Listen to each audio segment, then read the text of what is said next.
अस्सलाम वालेकुम स्टूडेंट, आप लोग कैसे हैं? खैरियत के साथ हैं? यकीनन आप लोगों ने मेरे पहले लेक्चर्स को रिव्यू किया होगा जो पिछले स्ट्रेटेजिक मार्केटिंग के हवाले से था। सो आपको पता है आपके कोर्स में एक और सब्जेक्ट भी है एम्प्लॉइज रिटेंशन के हवाले से, ठीक है? तो मैं सोच रहा था कि आज मैं आप लोगों को इसका एक ओवरऑल थीम बता दूं कि नोट्स के ऊपर डिस्कस करने से पहले एज ए स्टूडेंट आपको पता होना चाहिए कि एम्प्लॉइज रिटेंशन का मकसद क्या होता है, इसका थीम क्या है, इसके ऑब्जेक्टिव्स क्या है, ठीक है? और इस बुक का ऑब्जेक्टिव क्या है, हम क्यों पढ़ रहे हैं, इसके पढ़ने के बाद क्या कुछ स्किल्स हमारे अंदर आ सकती है और किस तरह का नॉलेज डेवलप हो सकता है, और सबसे बढ़ के इन फ्यूचर जब इंशाल्लाह हम अपने करियर में जब आप लोग अच्छे प्रैक्टिकल लाइफ में इंटर हो जाएंगे जहां पर आप मैनेजर्स, डायरेक्टर, सीईओ बनेंगे, तो उस वक्त आपको ये इल्म, ये नॉलेज किस तरह से आपका काम आएगा। तो इस हवाले से मैंने सोचा कि एक ओवरऑल एक थीम इस सब्जेक्ट के हवाले से आप लोग बताता चलूँ। तो स्टूडेंट, जैसे कि आपको पता है एम्प्लॉइज रिटेंशन, तो रिटेंशन की जब हम लफ्ज मीनिंग का अगर हम इस पे और मुताला करें तो it mean to retain someone, ठीक है? Retention mean retain something, right? कि रिटेंशन का जो कीवर्ड, जो टर्मिनोलॉजी, जो बिजनेस नॉलेज में, बिजनेस स्टडीज में इस्तेमाल हुआ है, स्पेशली आपके एम्प्लॉइज के हवाले से। आपको पता है कि दुनिया भर में, स्पेशली यूरोप में, बहुत सारे रिसर्चर जो बिजनेस से रिलेटेड रिसर्चर्स होते हैं वो रिसर्च किया करते हैं पूरी दुनिया के ऑर्गेनाइजेशन के ऊपर। ग्लोबली जो ऑर्गेनाइजेशन डेवलप हो रही है उसके ऊपर भी रिसर्च करते हैं, और जो ऑर्गेनाइजेशन फेलियर की तरफ गए या बिल्कुल खत्म हो गए उसके ऊपर भी रिसर्च करते हैं कि क्या रीजंस थे, क्या मसाइल थे जिनकी वजह से ये ऑर्गेनाइजेशन इंतहाई मतलब आला मुकाम तक चले गए, और क्या रीजंस थे जिसकी वजह से बहुत सारे ऑर्गेनाइजेशन बंद हो गए, ठीक है? तो हम जब देखते हैं कि सबसे पहले जो बात ऑर्गेनाइजेशनल इफेक्टिवनेस की हम बात कर रहे होते हैं, ऑर्गेनाइजेशनल के अंदर इफेक्टिवनेस कब आती है? जब वहां पे नॉलेज मैनेजमेंट होता है, जब उनके यहाँ पर इनोवेशन ज्यादा होते हैं, ठीक है? तो इसका रिजल्ट क्या होता है? जब आपका नॉलेज मैनेजमेंट होता है, इनोवेशन ऑर्गेनाइजेशन के अंदर होता है, तो आप अपने प्रोडक्ट को नए तरीके से मार्केट में लेके आ सकते हैं। जो सर्विसेज आप प्रोवाइड करते हैं वो बेहतर अंदाज में मार्केट में ला सकते हैं। बेहतर अंदाज से मुराद क्या कि उसके अंदर क्वालिटी भी बहुत ज्यादा हो और कॉस्ट भी कम हो, तब जाके आप कंपटीटर के मुकाबले में कामयाब होते हैं, आपका मार्केट शेयर बढ़ जाता है। जैसे कि हमने स्ट्रेटेजिक मार्केटिंग में पढ़ा, उसका क्या मतलब होता है, उसी उसी चीज को यहाँ पर हम लिंक करेंगे। सब चीजें जो होती हैं आपके ऑर्गेनाइजेशन को मजबूत करने के हवाले से। तो रिसर्चर्स ने अपने जो रिसर्च के जो फाइंडिंग्स बता दिए, ठीक है ना, या बताते रहते हैं। तो ऑर्गेनाइजेशनल इफेक्टिवनेस यानी कि एक कामयाब ऑर्गेनाइजेशन और नाकाम ऑर्गेनाइजेशन के फैक्टर्स क्या होते हैं? बहुत सारे फैक्टर्स होते हैं, जिसमें से एक फैक्टर जो बताया जाता है एम्प्लॉइज रिटेंशन, यानी कि टर्न एम्प्लॉइज टर्न और रेशियो का बढ़ जाना। तो यहाँ पे लव्स कीवर्ड एक और इस्तेमाल किया, टर्न ओवर रेशियो, यानी कि एम्प्लॉइज का किसी ऑर्गेनाइजेशन में बार बार छोड़ के जाना, यानी एक एम्प्लॉइज को इंडक्ट किया, वो छोड़ के चला गया, फिर दूसरा, फिर तीसरा, ठीक है? तो इसकी वजह से जिस ऑर्गेनाइजेशन के अंदर एम्प्लॉइज टर्न ओवर रेशियो ज्यादा होता है वो ऑर्गेनाइजेशन लॉन्ग टर्म में नाकाम हो जाती है, वो फेलियर का शिकार होता है, और आखिर में जाके वो कंपटीटर के मुकाबले में बिल्कुल कुछ भी नहीं कर सकता है, और वो मार्केट को छोड़ के भाग जाता है। अब सवाल ये पैदा होता है कि एम्प्लॉइज रिटेंशन, ठीक है ना, एम्प्लॉइज रिटेंशन की इंपॉर्टेंस क्या है, ठीक है? मतलब तो हम समझ गए। अभी हम इसकी थीम को देखेंगे, यानी कि आपको पता है जैसे कि पहले सेमेस्टर में आप लोगों ने मेरे साथ एक सब्जेक्ट पढ़ा था, वो क्या पढ़ा था? Employees staffing and employees selection, ठीक है, रिक्रूटमेंट के हवाले से, जिसमें आपने देखा कि जब कोई ऑर्गेनाइजेशन अपने ऑर्गेनाइजेशन के अंदर किसी एम्प्लॉय को इंडक्ट करना चाहती है तो किन किन मराहिल से गुजरती है, और जाके आखिर में एक एम्प्लॉय को सिलेक्ट किया जाता है। एक लॉन्ग टर्म प्रोसेस होता है, इसके ऊपर इन्वेस्टमेंट होता है, इसके ऊपर टाइम कंज्यूमिंग वाला एक प्रोसेस होता है, ठीक है। तो जब इस प्रोसेस से गुजरने के बाद एक बेहतरीन एम्प्लॉई यानी कि पूल जो कैंडिडेट पूल होते हैं यानी कि जिन्होंने आपको अप्लाई किया है उन सब में से एक बेहतरीन एम्प्लॉइज को जब आप हाई लेवल पे ले जाके प्रोसेस में लास्ट प्रोसेस में उसको इंडक्ट करते हैं ऑर्गेनाइजेशन में, ठीक है। तो उसके बाद उसके ऊपर आप काम भी करते हैं, ठीक है, उसको ट्रेनिंग देते हैं, ठीक है, बहुत सारा, ठीक है।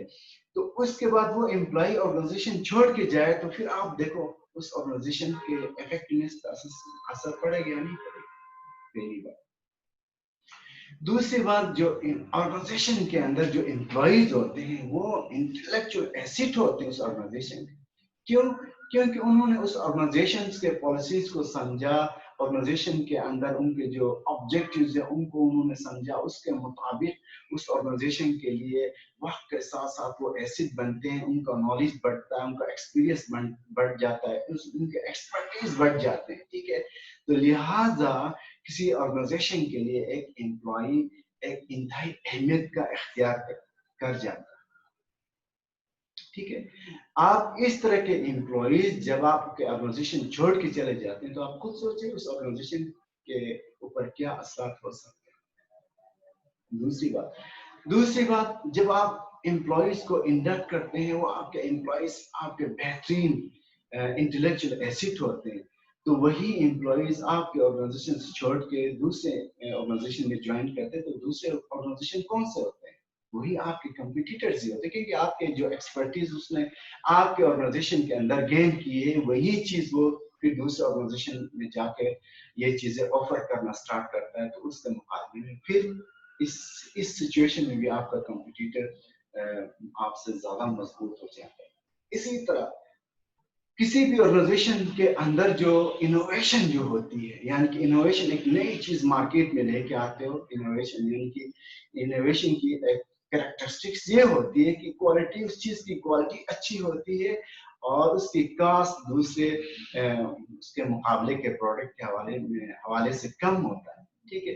तो इनोवेटिव एक्टिविटीज बहुत बढ़ जाती है जब आपके पास एम्प्लॉइज रिटेन होते हैं, एक्सपीरियंस गेन करते हैं और आपके इदारे को आगे से आगे बढ़ाते हैं। जब आपके ऑर्गेनाइजेशन से एम्प्लॉइज छोड़ के जाते हैं तो फिर इनोवेशन नहीं होती, ठीक है। इसके ऊपर हम स्ट्रेटेजिक मार्केटिंग में पढ़ेंगे कि इनोवेशन का फिर ऑर्गेनाइजेशन के साथ क्या ताल्लुक होता है, ठीक है। इनोवेशन के बाद और बहुत सारी ऐसी चीजें होती हैं जिसकी वजह से ऑर्गेनाइजेशन क्या होता है, बहुत इफेक्ट कर जाता है अगर एम्प्लॉइज रिटेन नहीं होते।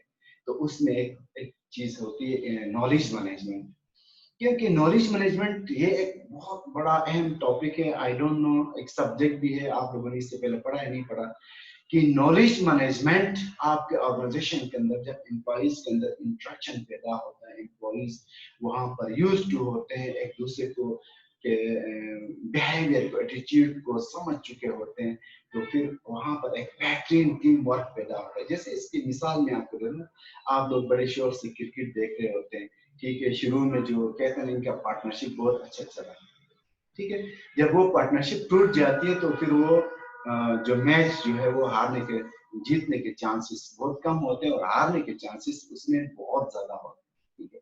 तो इसी तरह ऑर्गेनाइजेशंस के अंदर जो एम्प्लॉइज के अपने अंदर एक पार्टनरशिप होती है, एक इंट्रैक्शन होता है, वो मिलके फिर एक नए नॉलेज मैनेजमेंट करते हैं। As a result knowledge management आपके ऑर्गेनाइजेशन के अंदर फिर वही बात इनोवेशन आ जाती है।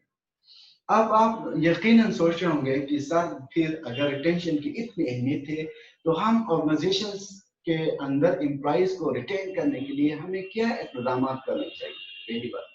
दूसरी बात यह है कि फिर क्या वजूहात है कि वो एम्प्लॉइज जो है वो इदारों को छोड़ के चले जाते हैं। इन दो चीजों का असल मकसद, अभी हम मकसद का ना, इन दो चीजों के बारे में जब आपके जहन में एक थीम बैठ जाएगा तो इंशाल्लाह आप फ्यूचर में कहीं जाएंगे तो आप उस ऑर्गेनाइजेशन को चलाने में, उसको कामयाब बनाने में आप भी फुल कामयाब हो जाएंगे।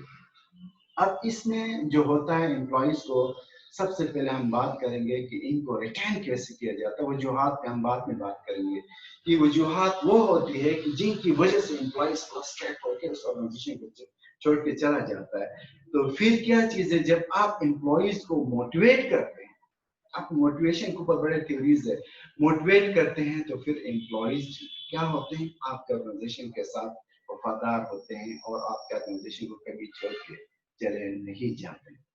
तो एम्प्लॉइज मोटिवेशन के फिर क्या तरीके हैं, उस एम्प्लॉइज को कैसे मोटिवेट किया जाता है, फिर ये एक अलग दुनिया है, इसके ऊपर भी हम बाद में बात करेंगे। लेकिन उसका एक फैक्टर एम्प्लॉइज को मोटिवेट करना, एम्प्लॉइज को रिटेन करने का एक अहम फैक्टर हम कहते हैं एम्प्लॉइज डेवलपमेंट, जिसके ऊपर हम इस पार्ट एज ए पार्ट 2 आपने लेसन प्लान में देखा होगा कि पार्ट 2 में मैंने एम्प्लॉइज डेवलपमेंट के ऊपर बात की है, आपको कॉन्टेंट्स भेजे, हम उसको बात करेंगे। तो एम्प्लॉइज डेवलपमेंट के ऊपर कोई ऑर्गेनाइजेशन काम करता है, उनको भरपूर तरीके से डेवलप करता है, ट्रेन करता है, ठीक है, कैरियर पाथ देता है, कैरियर अपॉर्चुनिटीज दे देता है, तो फिर क्या होता है, वो एम्प्लॉइज रिटेन होते हैं उस ऑर्गेनाइजेशन के साथ, हमेशा वफादारी करते हैं और ऑर्गेनाइजेशन को छोड़ के नहीं जाते। तो स्टूडेंट, इन सिंपल वर्ड, तो ये जो लेक्चर जो मैंने ज़बानी एक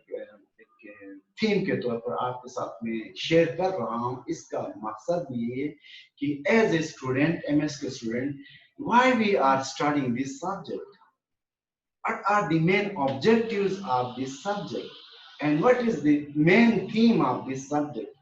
तो इंशाल्लाह इस मकसद से इस मेरे लेक्चर से आप लोगों के जहन में एक चीज, एक पॉइंट बैठ चुका होगा और इस पे आप खुद भी गौर करें।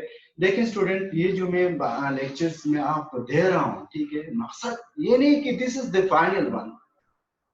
नॉलेज की कोई लिमिट नहीं होती है, अनलिमिटेड नॉलेज है, ठीक है। जब मैं आपके लेक्चर की तैयारी कर रहा हूँ, ये किताबें, ये इंटरनेट, सब चीजों को देख के एक मार्क्स निकाल के आपको दे रहा हूँ, ठीक है। तो आपका काम क्या होता है, इसको खोल के, ठीक है ना, खोल के फिर उसके अंदर आपने खो जाना है और नॉलेज को अपने अंदर absorb करना।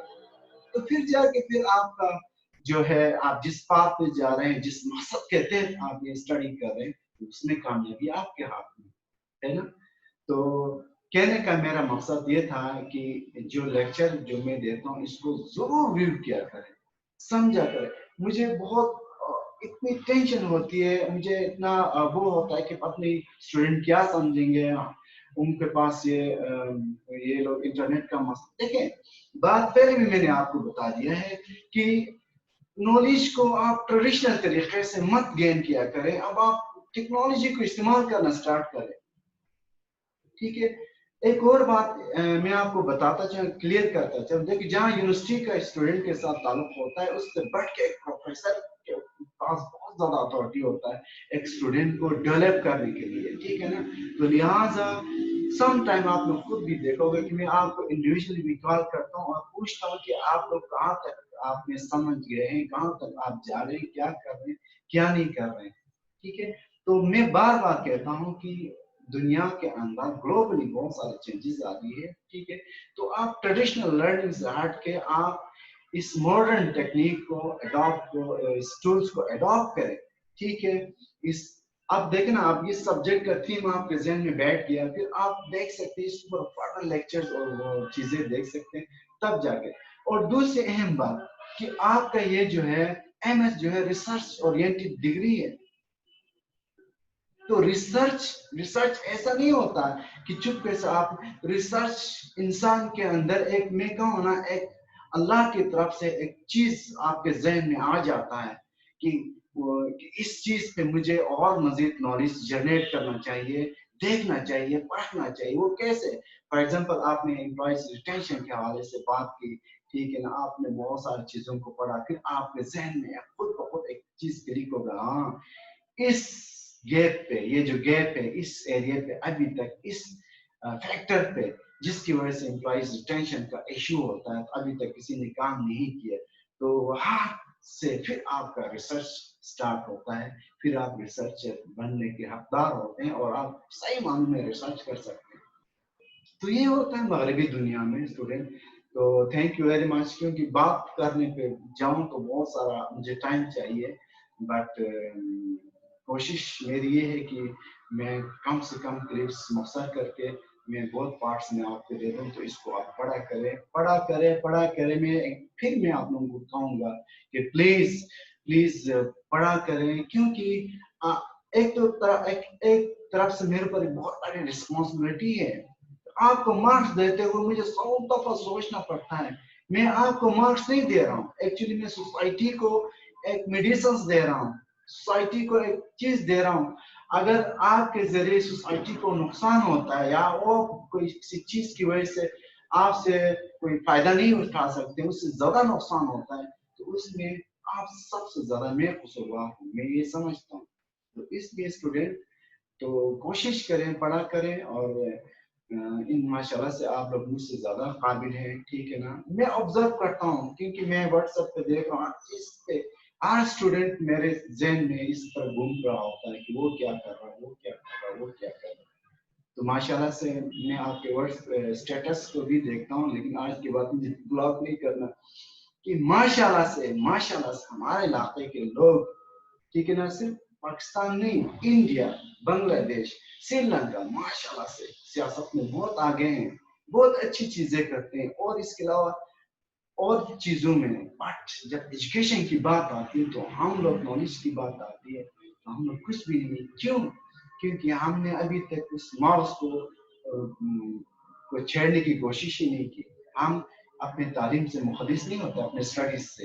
تو اللہ کرے آپ اس چیز کے اندر انوالو ہو جائیں اور معاشرے کے لیے ایک اچھا ریسرچر بن کے، ایک پروفیسر بن کے، ایک بہترین لیڈر بن کے معاشرے کے پاس جائیں اور معاشرے کو، سوسائٹی کو ڈیولپ کرنے کی آپ کوشش کریں.